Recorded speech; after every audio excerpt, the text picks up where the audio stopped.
Би сакал да отворам една друга дилема, од тоа на вчера што го зборувавме, кој што е целосно проблематизирано од аспект на тоа дали ваков закон без консултации и согласност со опозиција може да се носи. Комисија за европски прашања не е матично работно тело за законот кој што разработува изборната проблематика. Значи, јас барам вие да ја завршите седницата пред да ја отворите расправата, заради тоа што се уште не е отворена точката за расправа, и да се обратите до господинот Талат Џафери, овој закон да оди на матично работно тело, Комисијата за политички систем. Комисијата за европски прашања може да е заинтересирано работно тело, заради тоа што спротивно од деловникот владата поставила европско знаменце, господинот Талат Џафери не го вратил тоа, заради тоа што очигледно ова све ви усогласено, има друга цел, не почитувате процедури, но Комисија за европски прашања не е матично работно тело. Затоа, значи, ве молам внимателно да го слушнете предлогот. Ако постапувате одговорно како председател на Комисија за европски прашања, треба со допис да се обратите до господинот Талат Џафери, да му укажете дека изборниот законник не е дел од проблематиката кој што како матично работно тело Комисијата за европски прашања треба да го разгледува. Туку тоа е Комисијата за политички систем, прва работа. И втора работа, да упатите прашање до господинот Талат Џафери врз основа на кои принципи, врз основа на кои регулативи прифатил да биде поставено европско знаменце на овој закон.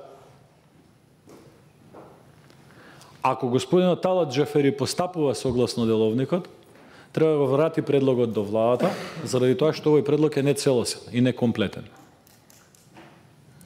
Нема регулатива по која што може овој закон, регулатива на Европската унија, по која што овој закон може да биде прифатен во собраниска процедура со европско знаменце.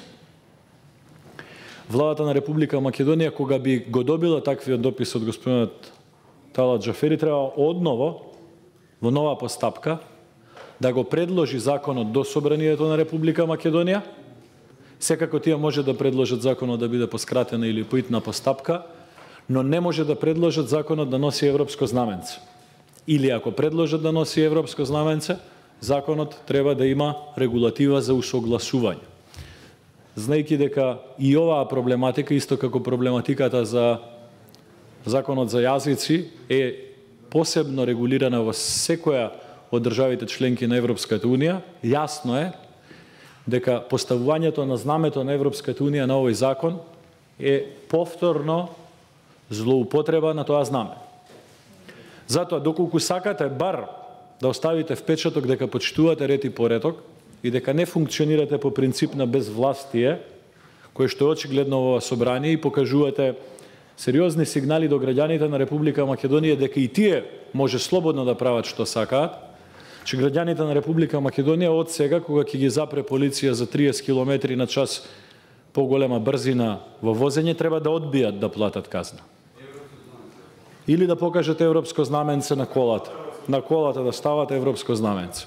Ако ги запрат со 0,52 промили алкохол, нели 0,50 е границата, исто така да покажете европско знаменце. Ако се степаат млади луѓе во диско, ако дојде полиција, доволно е да носат маичка со знаме на Европската унија, не смее никој да ги запре, задре, да ги приведе, да им пише пријава за нарушување на јавен ред и мир.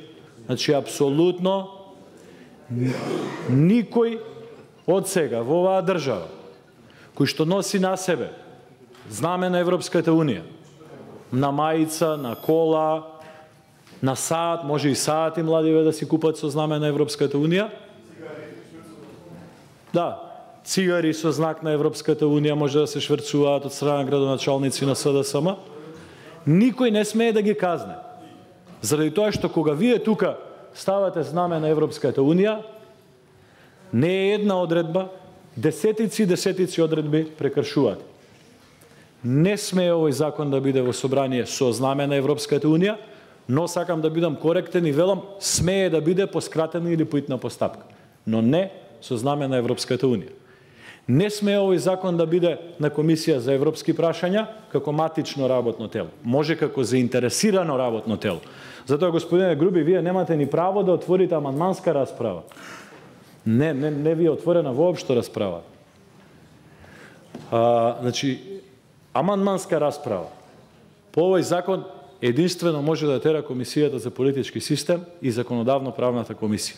Вие може да отворите општа расправа, а ако сте доволно демократ, кој што покажувате дека не сте за жал, може да повикате јавна расправа исто така, да викнеме експерти од правен факултет, од Скопје, од Тетово, од Битола, да викнеме компаративни искуства, да повикаме поранешни министри за правда од годините наназад, да ни објаснат како течеле консултации помеѓу власта и опозицијата. Јас вчера кажав еден пример за 98-та година. Тогаш ВМРО ДПМН немаше ниту единствен пратеник во Собранието на Република Македонија.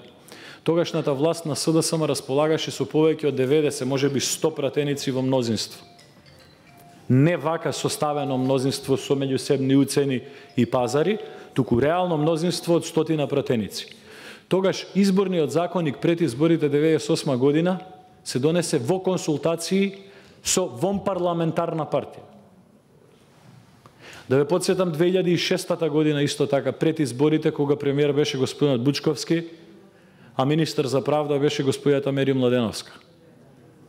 Една почитувана господја која што очигледно за разлика од сегашните гарнитури на СДСМ знаеше да ги цени принципите на демократијата.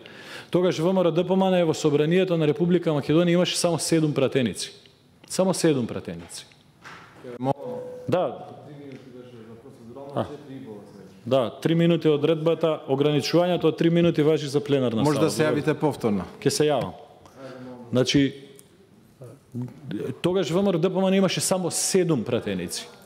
И тогаш консултациите беа обавени и изборниот законник за изборите 2006 година беше донесен со согласност на клучните политички партии во Собранието на Република Македонија. Значи, имате политички проблем.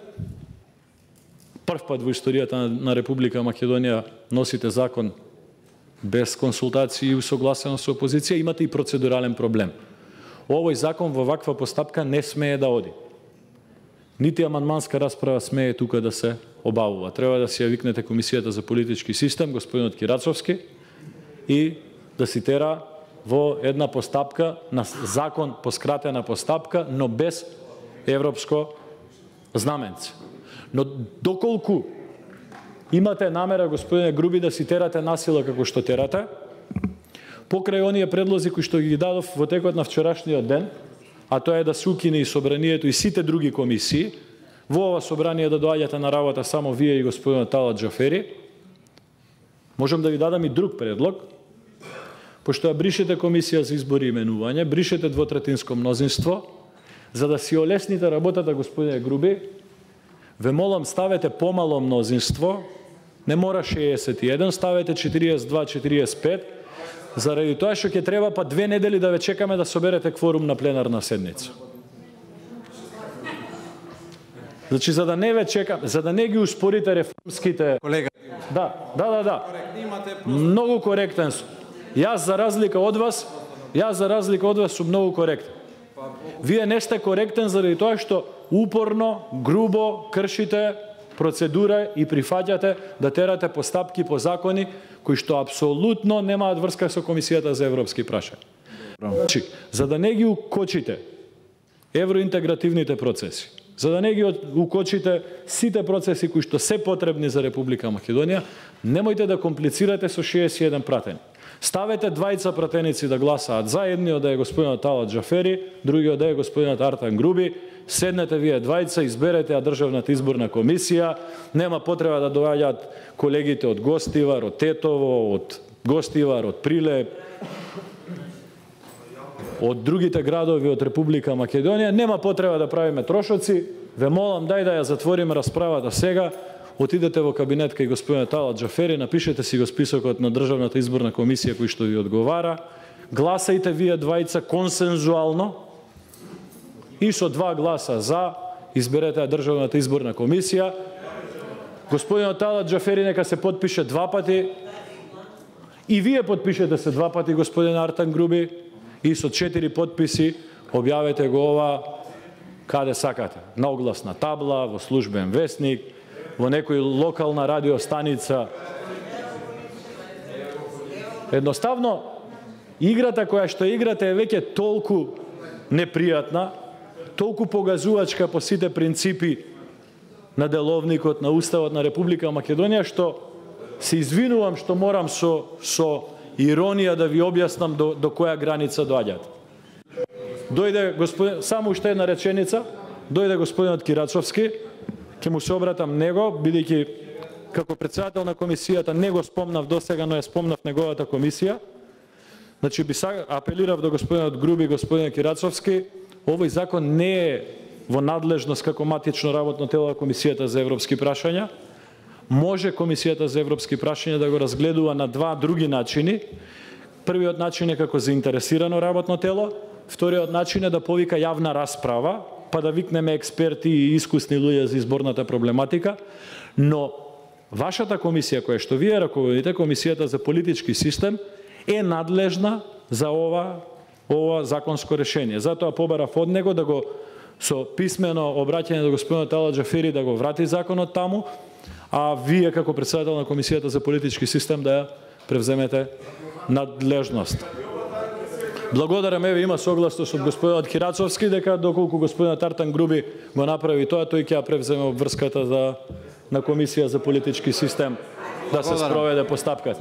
Мислам дека господине Груби ова е добар принцип да најдеме начин да излеземе од ситуацијата. Благодарам.